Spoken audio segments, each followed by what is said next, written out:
14.000 censistas han salido a las calles para recolectar los datos y conocer el tamaño de la población guatemalteca. ¿Cómo va el censo 2018? De eso hablaremos esta noche con el gerente general del INE, pero antes los dejo con la nota del día.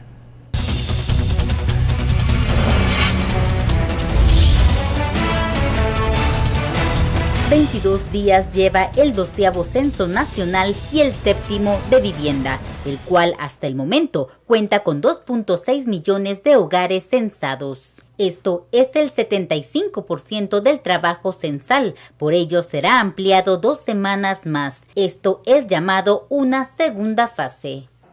Ampliar el operativo hacia los hogares que se tuvieron como ausentes.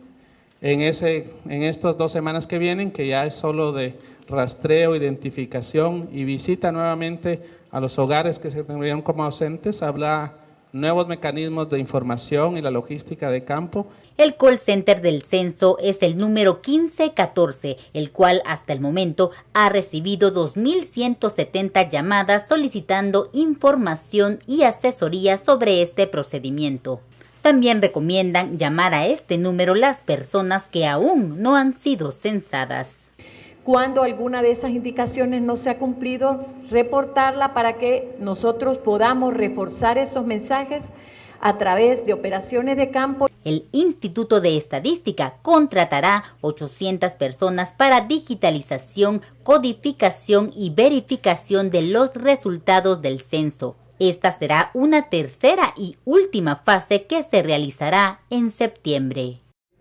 Bienvenidos a Sin Filtro. Iniciamos la semana con la etiqueta SF Censados. Estamos hablando de este ejercicio de censo que se ha realizado desde el 23 de julio. 14.000 censistas han recorrido el país para recolectar datos y de eso hablaremos esta noche.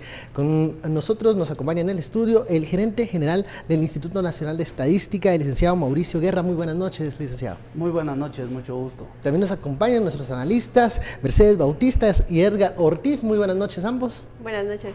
Bueno, comencemos esta conversación para que nos cuente cómo va el censo. Todos se preguntan qué está sucediendo, algunos ya han anunciado que sus casas han sido censadas, otros que aún faltan. Pero díganos, licenciado, ¿cómo va ese censo? Sí, efectivamente el censo ha avanzado conforme a lo que teníamos esperado. Aún quedan algunos días para que finalice el periodo de recolección de datos que fue definido en su momento. El avance que tenemos es muy importante, es un grado de avance alto, aún nos quedan varios días para que la gente que aún no ha sido censada pueda proporcionar su información. Aprovechamos para pedirle a la población que aún no ha sido censada que brinde la información que el censo necesita, y aquellos lugares en donde el censo aún no ha pasado en estos últimos días que quedan, ya estará pasando en cada una de las viviendas, recopilando la información que está contenida en la boleta censal. ¿Hay algún promedio de cuánta gente ha sido censada por día, por jornada, licenciado? Sí, el porcentaje de avance al día 10 de agosto ya refleja el 75% de avance. Quiere decir que ya en estos últimos días ya estará en un poco más de 90% el grado de avance a nivel nacional. En los departamentos también está en ese promedio. Ya con todos los grupos de trabajo en territorio estaremos completando, esperamos, el día miércoles 16 de agosto que finaliza el periodo de recolección de los datos. Ampliamos esta conversación, damos la palabra a Mercedes para que puedas preguntarle al licenciado. Bueno, Mauricio, recuerdo que pues habíamos hablado en alguna ocasión o he escuchado cómo habían generado confianza en la población para que los censistas entraran a las casas. Y hemos visto diversidad de temas en la coyuntura. ¿Esto ha afectado en cuanto a que les abran la puerta a los censistas? Realmente ha habido muy buena aceptación del censo. Creemos que la parte de comunicación, el área informativa y de comunicación y de promoción de todas las actividades censales, creo que ha funcionado muy bien. El grado de aceptación que hemos tenido prácticamente en todo el país es muy bueno. Hay mucha conciencia de la población de la importancia que los censos tienen.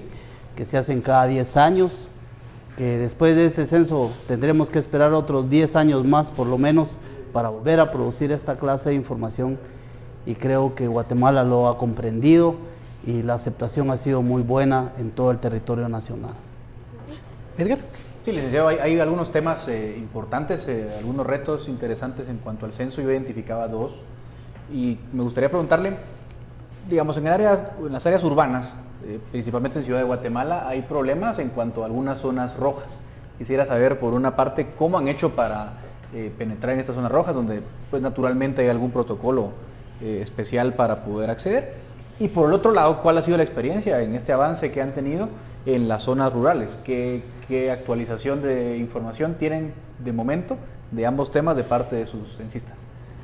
Sí, efectivamente, la logística censal cambia un poco a nivel de territorio, empezando por las áreas rurales en donde la aceptación de la población es casi total. Le podría decir que serán muy, pero muy contados aquellos casos en donde no obtengamos información. Más bien las dificultades tienen que ver con distancias, temas de dispersión, de acceso, que es lo que hay que vencer para poder hacer el censo en las áreas rurales, principalmente aquellas que son las más lejanas, las más dispersas. Históricamente la dinámica censal demuestra que los censos de población es más difícil realizarlo en áreas urbanas, principalmente en las metrópolis grandes, en donde por temas de horario de las personas y otros temas asociados precisamente a esa dinámica es más difícil, más dificultoso hacer el censo. Particularmente aquí en Guatemala, una de esas problemáticas pues tiene que ver también con las gestiones que hay que hacer para poder entrar a toda clase de zonas, ¿verdad? Es decir, el censo es inclusivo, el censo no debe dejar ningún lugar por donde pasar para levantar la información. Y en el caso de las zonas rojas identificadas o lugares especiales de acceso, que realmente nosotros le llamamos, pues con todas las gestiones que hemos realizado en cuanto a la aplicación de esas variantes en la logística, pues casi en todas hemos entrado, inclusive para cuando hicimos la cartografía, en algunas no pudimos entrar, y ahora nos sorprendió mucho el hecho de que con las gestiones que hicimos sí logramos entrar a todas las áreas. Se hacen gestiones en cada uno de los lugares para definir horarios, para definir cómo va a ser la metodología, es decir, ahí se hace barrido en grupo para pasar a todas las viviendas, se establecen las fechas a través de las cuales los grupos de trabajo entran a hacer el censo. Pero hemos tenido mucha aceptación en estos lugares y no hemos tenido mayores dificultades para hacer el censo. Usted mencionaba algo que es interesante, ¿no? Los horarios, es decir, el perfil, digamos, de trabajo, el tráfico y demás en la zona, en la capital, hablemos principalmente, pues dificulta un poco el trabajo. ¿Cómo han hecho, por ejemplo, o qué estrategia han tomado para superar ese obstáculo? Uno, y dos, pregunto, por ejemplo, en zonas donde hay densidad de población, por ejemplo, edificios de multifamilias, que en ese caso ustedes contactan a la administración y es la administración quien da los datos, o tienen que ir físicamente a cada departamento, por ejemplo, a censar. ¿Cómo han hecho ese trabajo? Sí, en donde el censo se hace en condominios, en edificios, departamentos, en donde hay que hacer previamente gestiones para solicitar los permisos, para poder entrar a los lugares y luego ver que la población le brinde información al censo, que son los dos pasos previos para poder aplicar la boleta y hacer el censo con su metodología. Se hacen las gestiones previo para solicitar a las juntas directivas, a los comités de vecinos, a las organizaciones o los administradores de estos lugares, y después de que nos autorizan el permiso, ya se acuerdan fechas y horarios a través de las cuales los grupos de trabajo logran entrar para hacer el censo en estos lugares. Eso en el tema de los condominios, pero se refería también, Edgar, al tema de los horarios, porque muchas casas o apartamentos no se encuentran las personas que deben ser censadas porque están en horario laboral. ¿Qué hacen los censistas en ese caso? Sí, efectivamente, en las áreas urbanas en donde los horarios de las personas son distintos precisamente al tema del área rural que nosotros hablábamos, por metodología los censistas deben de adaptar su horario a los horarios que le pidan los informantes. Entonces, cuando se trata de horarios nocturnos, se le brinda al personal de campo, a los censistas, las facilidades de transporte, las coordinaciones que se hacen a través de su supervisor, las coordinaciones a través de los coordinadores municipales y departamentales para facilitarle logística, para facilitar el transporte y que el censista pueda atender en los horarios nocturnos, cuando así lo solicitan las viviendas, para que se pueda hacer el censo cuando proceden en horarios nocturnos. Mercedes. Sí, licenciado, yo tengo una pregunta en cuanto a las personas que se encuentran en centros de privación de libertad o pacientes del hospital, por ejemplo, Federico Mora, o niños que están en centros, en casas de adopción. ¿Ya se han censado estos lugares? Sí, el censo en centros de detención, en albergues, en centros de beneficencia, en donde hay personas que tienen su residencia habitual en estas personas, por metodología los censos, además de los censos en viviendas particulares, también se elabora una metodología y logística para censar estos lugares y al día de hoy ya fueron censados. ¿Y qué sucede con las personas que viven en las calles? ¿Son censadas de alguna forma? Todas las personas que viven en calle también ya fueron censadas al día de hoy. Bueno, vamos a la primera pausa de la noche, la etiqueta SF Censados. Volvemos para seguir con esta conversación con el gerente general del Instituto Nacional de Estadística.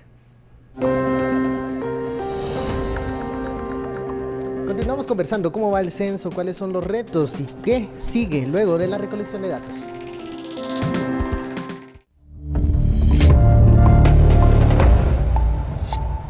Continuamos en Sin Filtro, la etiqueta SF Censados. Estamos conversando con el gerente general del INE para ver cómo va el desarrollo de este censo, cuáles son los retos y qué sigue, qué va a pasar más adelante luego de esta recolección de datos. Licenciado, ¿qué sigue con esto? ¿Cuál es el siguiente paso luego de recolectar los datos? La tercera etapa, que le denominamos la etapa postcensal, pues tiene que ver precisamente con todas las aplicaciones que se refieren a la captura de la información.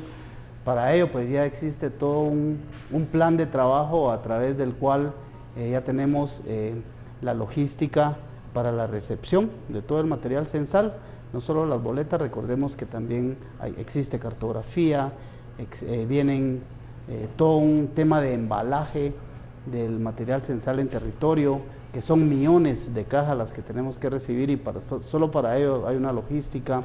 Luego viene precisamente el manejo del archivo y la captura de la información. Se van a implementar por lo menos 3 turnos de trabajo. Ya está la convocatoria hecha en las publicaciones, hacemos un llamado a la población, es una plataforma abierta, el que quiera participar en puestos de digitación o de supervisión pueden hacerlo.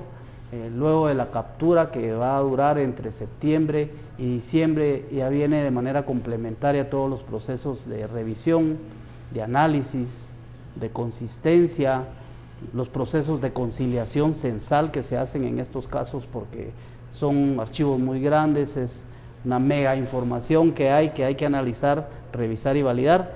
Y ya posteriormente a ello ya viene la elaboración de los productos del censo. Entre estos productos del censo están las 3 bases de datos, una publicación, 2 publicaciones que se van a hacer del censo de población y otros productos relacionados con la información censal, que eso estará haciendo en el primer semestre de 2019. En el etapa de la digitación, ¿cuántas personas van a utilizar? ¿Cuántas personas van a estar encargadas de esta tarea? Son un poco más de 800 personas las que estarán trabajando en 3 turnos de trabajo. Un turno de trabajo por la mañana, uno por la tarde y un turno por la noche. En total es alrededor de 800 personas que estarán ejecutando estos procesos, siempre bajo la coordinación de la Dirección Nacional del Censo y de la coordinación nacional que es el Instituto Nacional de Estadística. Esa es para la parte de digitación, que digamos mecánicamente seguramente debe ser un trabajo pues muy largo, muy mecánico, digamos que se puede contar con esta gente que usted menciona. Para la fase ya de tratamiento de datos, ¿ustedes van a utilizar la capacidad instalada que tiene el INE, si es que es suficiente, o el INE tiene que contratar personal humano adicional para toda esta fase ya de análisis de la data y presentación de los productos finales? ¿Qué sigue, digamos, en esa fase? Bueno, las instalaciones son el Salón 1 y el Salón 2 del Parque de la Industria, que son parte de las instalaciones de la unidad implementadora del censo. Recordemos que la sede central, podríamos decir, en todos los procesos del censo ha estado ahí estará el archivo y ahí estará el laboratorio de digitación. Posteriormente que finalicen ya estas actividades y entreguemos los resultados a la población, pues ya viene todo un proceso de transferencia de tecnología, transferencia de conocimiento, transferencia de capacidades hacia el Instituto Nacional de Estadística, porque por ley pues será el INE el que debe de administrar toda la información censal y en sí atender a todos los usuarios con la información censal y todos los productos que debemos generar. Sí, licenciado, ¿qué garantía tenemos los ciudadanos que toda esta información censal no se va a utilizar con fines políticos o como campaña electoral de algún partido o de algún candidato en 2019? Sí, debemos de informarles de que la ley del Instituto Nacional de Estadística, que es el decreto ley 385, sí establece que toda la información que produce el Sistema Estadístico Nacional y también el INE como rector de las estadísticas del país, por ley esta información está protegida. Es decir, históricamente el INE nunca publica información que es confidencial, protegida por ley, no hace fe en juicio, esa información no puede ser utilizada con ningún otro fin que no sea el estadístico. Y si alguien lo hace, pues se somete precisamente a la ley. Es decir, este contexto legal fortalece mucho y asegura que la información que se recopila con los censos y con las investigaciones que hace el INE, que es información estrictamente con fines estadísticos. No se publican nombres de las personas, no se publican direcciones de la vivienda, no se publican números de teléfono. En ese sentido, la ley está protegida y el Instituto de Estadística ha sido muy responsable en cumplir con estos preceptos legales. Bueno, hacemos una pausa, vamos al corte. SF Censados, volvemos. Otros detalles se conocen del censo, cómo se va a tratar la información y cuándo tendremos resultado. Al volver hablaremos de eso.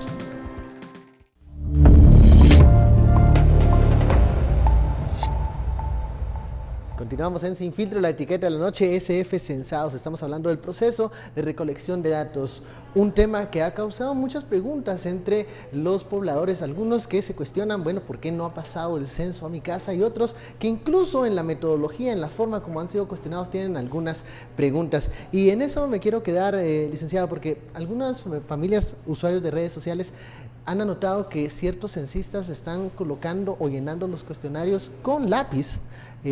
Quisiera que nos aclarara ese asunto. ¿Qué pasa? ¿Qué sucede en estas situaciones? ¿Qué pueden decir los habitantes de la casa cuando está sucediendo algo así?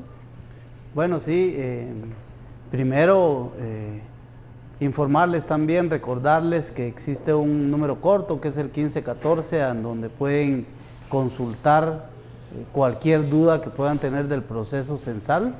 Segundo, también pueden consultar la página www.censopoblacion.gt.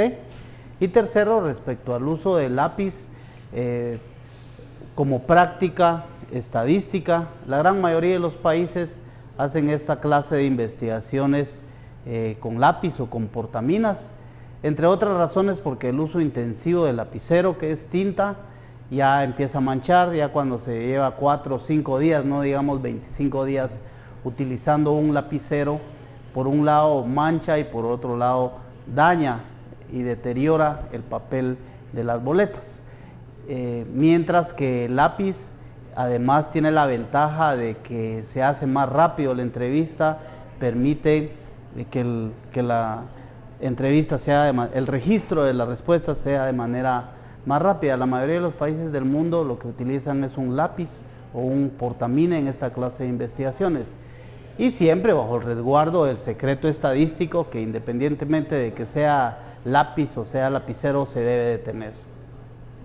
Mercedes. Sí, siguiendo lo que decía Benkei, yo he leído varias quejas en redes sociales, sobre todo, en donde los censistas llenan preguntas sin siquiera preguntarles a la persona de la vivienda, ¿verdad? Por ejemplo, en el tema de la identidad étnica, ¿verdad? Que sin hacer la pregunta de con qué grupo se identifica la persona, ellos inmediatamente, pues a través de lo que pueden ver en rasgos físicos, llenan esta pregunta. ¿Qué nos puede decir al respecto? Bueno, las preguntas que están contenidas en la boleta son obligatorias.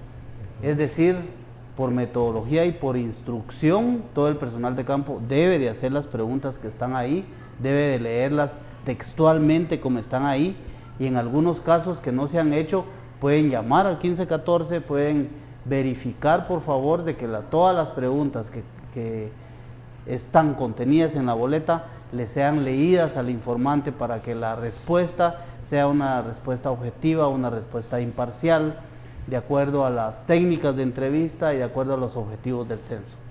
¿Cuánto más o menos de tiempo está tomando cada uno de estos cuestionarios? ¿Qué tiempo se lleva para censar un hogar, licenciado? Al principio el promedio estaba entre 45 minutos más o menos por entrevista, ya con una curva de aprendizaje después de varios días ya de recopilación de datos, se redujo bastante el tiempo promedio de entrevista. Aquí en la ciudad de Guatemala, para un hogar de 4 o 5 miembros, la entrevista se hace entre 25 y 30 minutos. Que por cierto quiero aprovechar para agradecerle a la Alcaldía Metropolitana, al señor alcalde y a los alcaldes auxiliares de aquí de la ciudad que han apoyado mucho el censo de población, facilitando el acceso de los equipos de trabajo a todos los lugares. Así es de que a la alcaldía y a los alcaldes auxiliares, nuestro agradecimiento como censo de población por el apoyo que nos han brindado. Hay algunas informaciones de los departamentos, gerente, sobre todo de Alta Verapaz, en donde hay algunas denuncias que paralelo al censo se están realizando otras mediciones, pero estas con un interés político para ver, digamos, la apreciación de la imagen del político local. ¿Cómo decirle a la gente que esto no debe pasar y a dónde denunciar cuando vean que se están aprovechando de estas actividades para hacer otro tipo de cuestionarios que nada tienen que ver con el censo?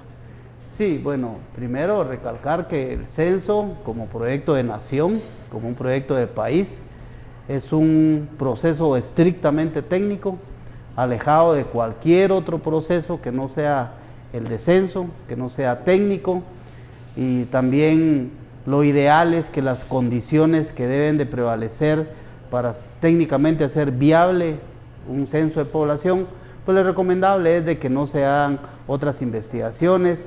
En varias de ellas hemos tenido el apoyo de varias instituciones que han dejado de hacer sus investigaciones mientras se hace el censo de población y después pues pueden continuar con la misma. Ello ayuda principalmente en crear condiciones de viabilidad técnica para los censos. Pero en general los censos son proyectos estrictamente técnicos que deben de estar alejados de cualquier otro aspecto que no sea el mismo. Licenciado, ¿he sabido que hay algún tipo de, bueno, está este número al que puede comunicarse cualquier ciudadano si hay anomalías con respecto al censo? He sabido que han habido casas en donde la calcomanía es puesta y no ha sido censada la casa. ¿Este tipo de situaciones se pueden denunciar a este número y cómo darle el seguimiento a estos casos? Sí, como indicaba, el grado de complejidad aquí de la ciudad es mucho más grande para hacer censos. Si está sucediendo algo relacionado con ello de que peguen una etiqueta y no ha pasado el censista, por favor lo deben de denunciar al 1514, primero para que un grupo de trabajo llegue a hacer el censo en las viviendas. Queremos hacer un llamado a la población que ayuden reportando por favor todos los casos en donde consideren que no se está haciendo el censo y que se debe de hacer esta clase de recopilación de datos, que nos indiquen por favor en dónde está sucediendo esto, para que nosotros, de hecho ya estamos tomando algunas medidas, pero debemos de regresar a esas viviendas a hacer el censo de población. ¿Cómo ha sido recibido el censo? Usted en el primer bloque mencionaba que ha habido una satisfacción de la forma como se ha estado desarrollando, pero también hay informaciones en donde el censo no ha sido bienvenido. ¿Qué zonas, en qué áreas, qué personas son las que no están viendo con buenos ojos el censo en este momento? Pues en realidad la aceptación ha sido muy grande en el interior del país. Le puedo indicar que el porcentaje de cobertura va a estar muy cercano al 100%.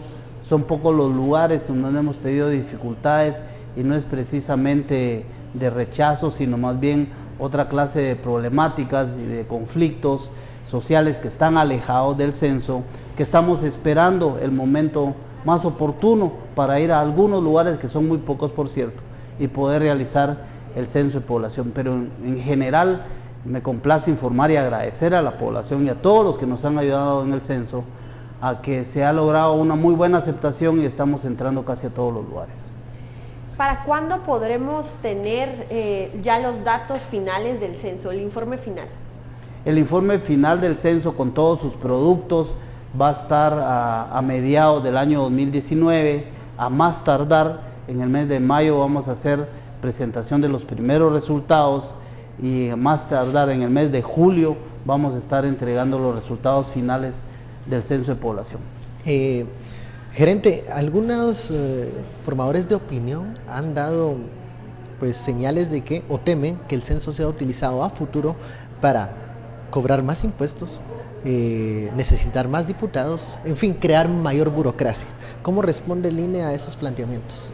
Sí, en el tema de más diputados eso se resolvió hace año y medio, 2 años, cuando se hizo la reforma a la ley electoral de partidos políticos, en donde los censos de población ya no se utilizan para determinar el número de diputados en el Congreso. Ya el Congreso por ley ya tiene una cantidad fija de diputados y el censo, los datos censales ya no inciden en el tamaño del Congreso en cuanto al número de diputados. Y de tal manera de que se crearon las condiciones favorables para hacer el censo y a partir del 2016, pues con la anuencia y el apoyo del gobierno, de la Presidencia de la República que dio inicio al proceso, se facilitaron mucho las cosas para poder planificar y ejecutar.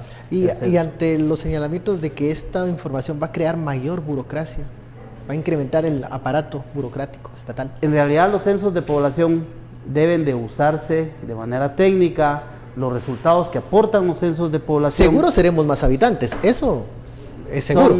Son precisamente para conocer cómo ha cambiado nuestra población, cómo la dinámica demográfica se ha modificado, los volúmenes de población, la cantidad de habitantes se modifica y realmente el uso que se debe de hacer de los censos de población, pues precisamente es para reorientar las decisiones de política pública, para reorientar las acciones que tiendan a mejorar las condiciones de vida de nuestra población. Yo creo que no hay que tenerle miedo a que si somos más, pues evidentemente vamos a necesitar más escuelas, más hospitales, más centros de salud, más inversión, mejores carreteras, ¿verdad? Carreteras a donde poblaciones necesiten transportarse, ¿verdad? El miedo que generan estos formadores de opinión, creo que hay que atacarlo con evidencias, ¿verdad? O sea, decir, ante la necesidad de 17, 20 millones de guatemaltecos, se necesita que el aparato estatal crezca de esta forma, ¿verdad? ¿Cuáles son los retos entonces para el Instituto Nacional de Estadística ya en esta fase que estamos terminando con la etapa del censo?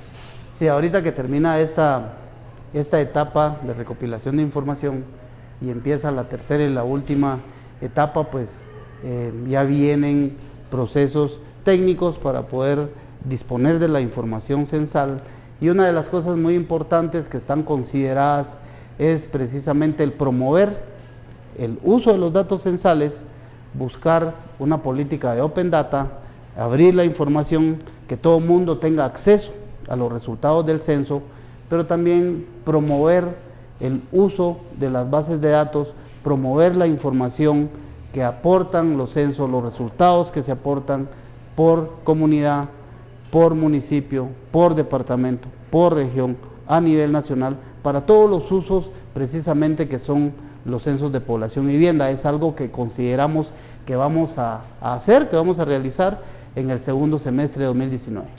Algo que muchos investigadores señalan constantemente es la falta de data en Guatemala para hacer comparaciones, para hacer mediciones. Cuando tengamos esta información del censo, ¿qué es lo que se van a poder o lo que se va a poder acceder por parte de los investigadores y qué información no? ¿Cómo diferenciar esos dos ámbitos? La información de los censos de población, exceptuando la parte que protege la ley, exceptuando la confidencialidad de la información y respetando el secreto estadístico, queremos que la información, los resultados del censo sean de acceso libre. Para poder hacer cualquier tipo de cruce de datos, poder utilizar toda esta data que facilitar ustedes el están uso de las bases de recolectando. datos, en sí crear comités de usuarios para el tema de vivienda, para el tema de educación, para el tema de salud, crear grupos de trabajo que usen la información censal, la cual ya no se va a vender, va a ser información libre que queremos que esté en la web, crear una plataforma de indicadores y de uso de las bases de datos que esté disponible para cualquier usuario. Vamos a la pausa, la etiqueta SF Censados, regresamos. Al volver, ¿qué consecuencias tiene la política pública en los censos de población?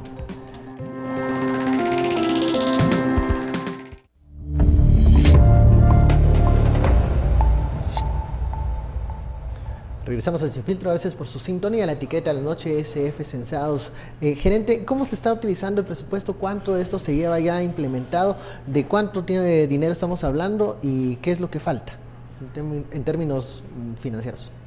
Sí, hasta ahora llevamos un poco más del 50% del presupuesto ya ejecutado.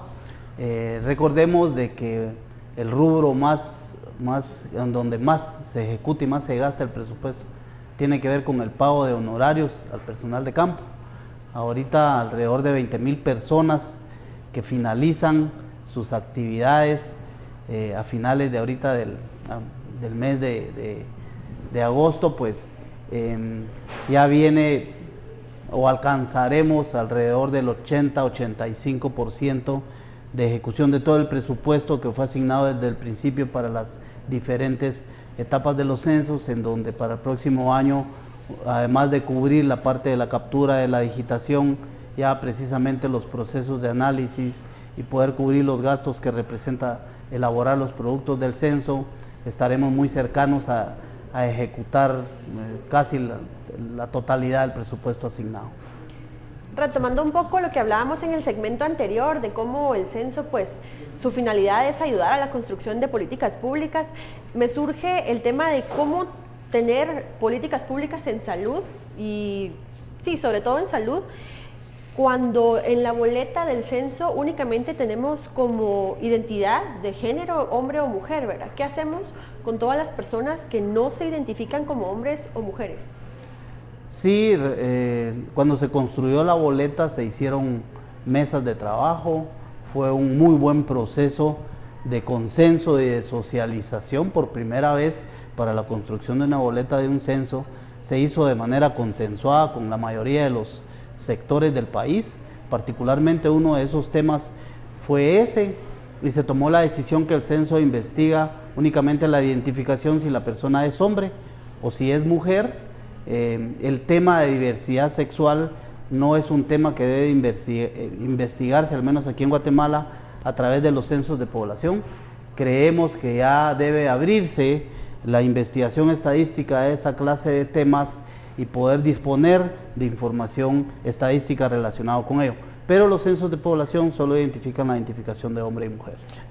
¿Es porque el tema es polémico? ¿Cuál fue la conclusión que sacaron para no tener esa pregunta en el cuestionario?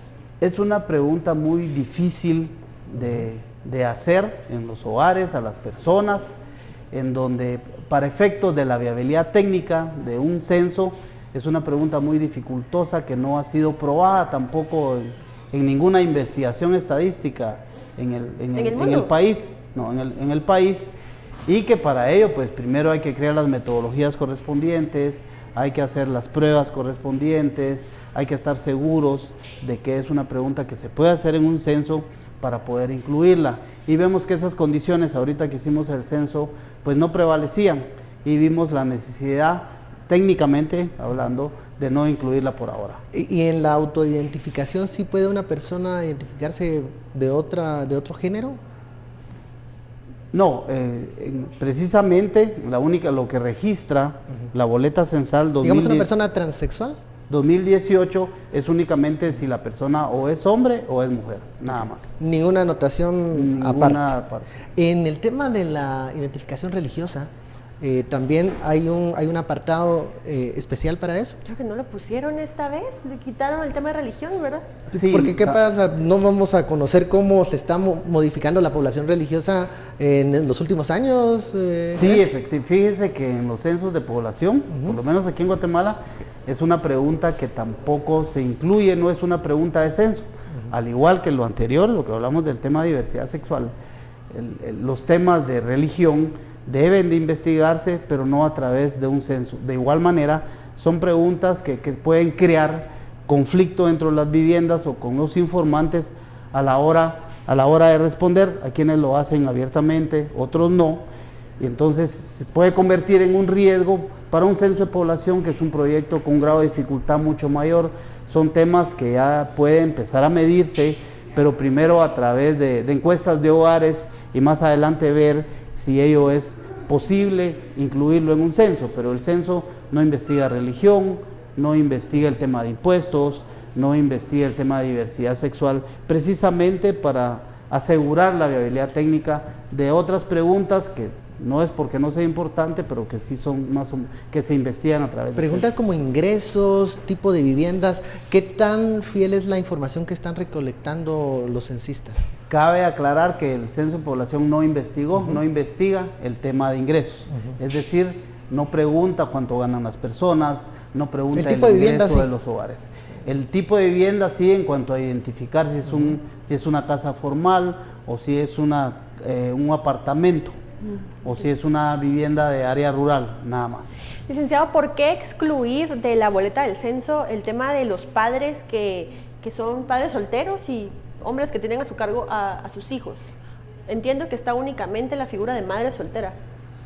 No hay una pregunta directa que investigue si es madre soltera o si es padre soltero, pero haciendo inferencia estadística con las respuestas a las preguntas que están ahí, sí se puede establecer los diferentes tipos de hogares y las diferentes condiciones y estados conyugales de las personas y poder hacer esta clase de análisis.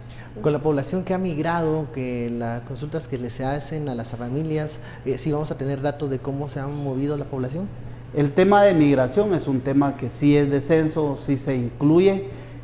Por un lado medimos la migración internacional, por otro lado medimos la migración reciente. La migración internacional está relacionada con conocer el lugar de nacimiento de las personas respecto a su lugar de residencia habitual y ver extranjeros que ahora residen en nuestro país, eso sí lo investigan los censos. La migración interna, que es también la migración reciente, absoluta, comparada con el lugar de nacimiento de la persona, en dónde nació, en dónde vive ahora. Y también la migración reciente, que es comparar la migración o los movimientos migratorios recientes en los últimos 5 años. Uno de los objetivos del censo entiendo que es saber cuántos somos, ¿verdad? Y muchas veces nos olvidamos de las personas que están embarazadas. Y mi pregunta específica es, bueno, un embarazo ya avanzado usualmente no se olvida, pero los embarazos del primer trimestre, de personas que incluso en el noveno mes han perdido a los bebés, ¿estas personas cuentan dentro del censo? Si entiendo bien su pregunta, el censo investiga hijos nacidos vivos, los hijos nacidos vivos de las mujeres y todas las personas vivas al momento del censo. Es decir, los fetos no son censados. No son censados, solo son las personas, los nacimientos que al momento del censo, los niños que hayan nacido. ¿Qué nos asegura que cuando veamos el fin de este proceso vamos a tener, digamos, datos muy fieles? ¿Siempre hay alguna proporción de fallo, de error? Mire, realmente los procesos de validación estadística que se hacen, los procesos de consistencia, los procesos de verificación de datos, son los que determinan que los censos deben de ser de buena calidad. La información no solo debe ser completa, sino que debe de ser de buena calidad. Y en esto, por un lado, es la información que el censo recibe y que también el censo procesa, ¿verdad? Con los esfuerzos que hicimos desde el principio de planificación y ejecución del censo, con todos los mecanismos de control y de supervisión especial, esperamos que este censo tenga un muy buen porcentaje de cobertura y un buen estándar de calidad de la información censal. ¿Alguna organización acompaña con ustedes esta elaboración del censo? Sí, efectivamente, el Fondo de Población de Naciones Unidas viene brindando apoyo técnico al INE desde hace muchos años, y particularmente el censo de población, pues también la ley estableció de que para la administración de los recursos, la contratación de personal, debíamos de contar con el apoyo del Fondo de Población de Naciones Unidas a través de un convenio, lo cual sucedió, y ello ayudó a técnicamente estar muy bien fundamentados, porque el Fondo de Población de Naciones Unidas tiene mucha experiencia en hacer censos, ha acompañado muchos censos en el mundo, tiene un roster de consultores de diferente índole y diferente perfil para poder sumarse a los esfuerzos del censo. Nos ayudaron a validar el proceso desde el principio, vinieron expertos mexicanos, nos dijeron, miren, el sistema geográfico que ustedes van a crear está muy bien, lo único que les hacemos la observación que es mucho trabajo al que ustedes se van a meter, y sabíamos los retos que íbamos a enfrentar, pero todo ese apoyo técnico y toda esa asistencia técnica que hemos recibido ha sido muy valiosa, porque la hemos utilizado realmente para tener la seguridad y para tener mucha viabilidad técnica en todos los procesos censales. Luego de tener los resultados, gerente, ejemplifíquenos qué cambios se pueden hacer o para qué sirven estos datos ya luego en la política pública. Dentro de algunos usos, por lo menos los más importantes que se hacen en un censo de población, le comento que se actualizan las proyecciones de población. Las proyecciones de población que tenemos son las que se hicieron desde el 2002, con el censo de 2002. Y cada vez que se va alejando en el tiempo, empiezan a perder o a aumentar un margen de error y de diferencia respecto a lo que puede estar ocurriendo en la realidad. Entonces, vamos a actualizar las proyecciones de población, vamos a actualizar los mapas de pobreza del país a nivel de municipio, lo cual es muy importante porque permite focalizar recursos de manera más adecuada. Técnicamente bien focalizados los recursos en atención al tema de pobreza en el país. Además de ello, se va a actualizar la base del Sistema Estadístico Nacional con la información de los censos. Recordemos que también los censos sirven de los resultados censales, que es la población, sirven de denominador de todos los indicadores. Entonces va a haber un nuevo planteamiento de las plataformas de indicadores estadísticos del país. Además de ello, vamos a ofrecer un sistema geográfico de información cartográfica. Antes el INE solo tenía cartografía en papel, análoga. Ahora lo que vamos a tener es un sistema geográfico en donde cualquier mapa, cualquier croquis, cualquier plano lo vamos a tener disponible en una computadora, lo vamos a tener georreferenciado, vamos a poder tener mapas temáticos de toda la información que los censos investigan, precisamente porque hicimos cartografía digitalizada, lo cual es algo muy importante de decir y que le va a quedar al país un sistema geográfico que va a aportar toda la información de esta manera. Y de hoy en adelante el INE pues seguirá avanzando en cuanto a ofrecer información de manera más tecnológica. ¿Para cuándo es el próximo censo? Bueno, ¿cuándo vamos a tener con las decisiones en nuestro país, pues es muy saludable ver que hay mucha más conciencia en hacer las investigaciones en el tiempo que se tienen que hacer. La encuesta de ingresos y gastos familiares, que se deben hacer 5 años, con el apoyo de la Junta Directiva del Instituto de Estadística, está programado respetar esos tiempos, y si la recomendación internacional para los censos es cada 10 años, en el 2028 se debería estar ejecutando el próximo Censo Nacional de Población y Vivienda. Licenciado, ¿es cada 10 años o no más de 10 años? ¿Puede ser antes? Podría ser antes. Lo recomendable es que sea cada 10 años, debido a que se considera que la dinámica demográfica del país cambia. Más o menos cada 10 años ya se puede medir no solo la tendencia, sino la estructura de las principales variables demográficas, principalmente la fecundidad, la mortalidad y la migración, y con base a ello ver los cambios que se pueden dar en los ritmos de crecimiento de la población, las características de nuestra población. pueden hacerse mediciones o conteos, como lo hace por ejemplo México, que hace un censo cada 10 años, pero cada 5 hace un conteo de población. Bueno, hemos llegado al final de esta conversación, preguntamos de todo, del censo, todas las dudas, muchas que llegan por los mensajes de redes sociales de los usuarios que pues desean saber si los van a censar aún hay tiempo. Hace esa invitación el gerente también para que abramos las puertas a los censistas y no temer a dar esta información que, como ya lo explicaba el señor Guerra, sirve para hacer e implementar política pública, ¿no es cierto? Muchísimas gracias, gerente. Gracias a Guatevisión por la oportunidad que nos dan de darle a conocer a la población cómo avanzó nuestro censo. Agradecerle mucho a nuestra población guatemalteca por habernos aceptado, aunque todavía quedan unos días de poder terminar el censo. Muchísimas gracias. Gracias, Mercedes, por acompañar esta conversación. Gracias, sí. Bueno, y nos vamos con María Elisa Gómez, que nos tiene una nota ahí guardada para terminar la emisión. Vamos. Muchísimas gracias, Mercedes, Edgar, Benke y Chin. Nosotros, antes de concluir, queremos presentarles una última información, por demás curiosa. A bordo de un auto de 1928, la familia Saab no pasa desapercibida. Desde el desierto de Atacama, pasando por las tierras de los Masáis y la campiña bretona, esta pareja argentina y sus 4 hijos nacidos en el camino viven desde hace 18 años un sueño. A bordo de un auto de 1928, la familia Saab no pasa desapercibida. Hace 18 años que recorren el mundo en este Graham Page. La pareja argentina se lanzó a la aventura el 25 de enero de 2000 con 3.000 euros en el bolsillo. El plan era viajar durante 6 meses y volver, pero el proyecto fue extendiéndose y creciendo, junto con la familia. Nuestra idea inicial, nuestro plan, era viajar por 6 meses, porque teníamos un poco de ahorros, que alcanzarían 6 meses, y de Argentina a Alaska, y volver a Argentina y tener los niños. Ese era nuestro plan desde el inicio. Ahora tenemos 18 años de viaje, 4 hijos nacidos durante el viaje. Uno nació en Australia, otro nació en Canadá, uno nació en Estados Unidos, y tenemos una Argentina.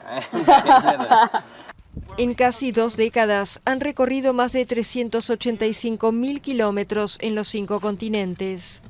Cocinando a veces en el mismo auto, durmiendo en una carpa que montaron sobre el techo o en casas de personas que se han cruzado en el camino. Dicen que lo que les dio ganas de seguir viajando es conocer gente. Ahora están en Francia, hospedados en el hogar de una familia franco-argentina que los contactó a través de las redes sociales. Los niños siguen clases a distancia, que combinan con las experiencias aprendidas durante el viaje. Yo creo que nuestros hijos han creado fuertes lazos entre ellos debido al viaje, ¿no? Se cuidan mucho entre ellos, no se pelean casi nada, y es para mí algo súper importante en la vida, porque un día nosotros dos no vamos a estar y ellos tienen que tener esos lazos, ¿no? Esos fuertes, ese cariño. Sí, somos un equipo, ¿no? En la familia. Para hacer el viaje, este clase de viaje, tenemos que armar un equipo. Su libro Atrapa tu sueño, traducido al inglés, francés e italiano, les ha permitido financiar su aventura.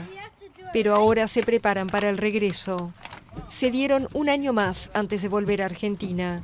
Su último viaje los hará recorrer Marruecos, las Islas Canarias y Brasil. Será el final del sueño, pero también el comienzo de otro. Ellos aseguran que a su regreso quieren crear un club de soñadores.